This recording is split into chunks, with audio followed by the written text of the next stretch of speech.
Ryan, thanks for joining us. Reflecting on last weekend, how did you view the performance and what do you think needs to be built on? Obviously a tough performance on Saturday. I think we expected to come out flying, and for whatever reason, it was just a long night for us. We just couldn't get anything going against Cub, and then had to kind of pick ourselves up and go into what's been a tough building for us. We managed to squeak out a point. Would have been great to get two.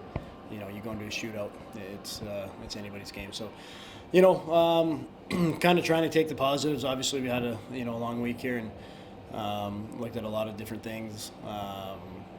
What we didn't do well on, especially on Saturday, in our rink, a place that we've been playing really well lately too. So, just overall, I thought it was a weekend where we had an opportunity to really capitalize and gain some momentum, and we just didn't take it, and walked out with a point.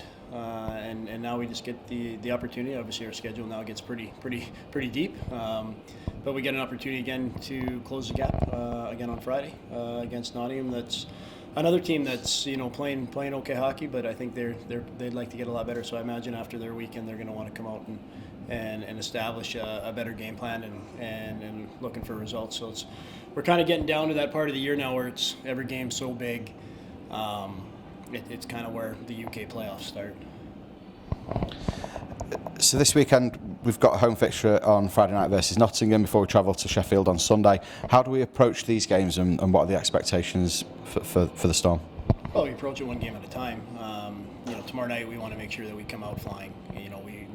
We want to put that performance in front of our fans well behind us Saturday and get back to playing the way we want. The way our fans are used to us playing, which is fast tempoed and high energy and physical and an attacking style. And I think we're looking to take some good vibes out of that game and into a building that has been tough for everybody this year. And Sheffield's been on a roll. I think the last time we looked, they've only dropped 3 points in the last 25 games. They're obviously flying pretty high right now. So it's a big test for our guys, but we just want to make sure that we're coming out of Friday feeling good.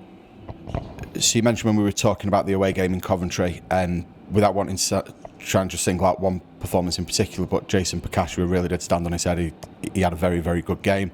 It's obviously been a bit of a difficult situation in terms of being between the pipes this year. That's seen Matt getting injured, Cash come in, Ginner come back, Ginner gets injured. We know that Jason's now going to be with us for the rest of the season. What's the status of Matt Ginner now? Yeah, obviously he's we're probably pretty early in that, but obviously the injury is substantial. Ginner won't be back this season. He's taken on a bigger role within the coaching staff now. He wants to contribute. He still wants to be a part of it. It's in his future. He wants to coach. So he's going to take on a much bigger role now moving forward, which allows him obviously to stay with the guys, stay tight in the game, and we'll see what the transition is for him after, and where the game takes him. It's never an easy situation, especially for goalies, to be dealing with the injuries he's had to deal with. So we're fortunate enough to have Cash and lock Cash in for the year, and like you said, he played a tremendous game, especially on Sunday. Really held us in there on the first period.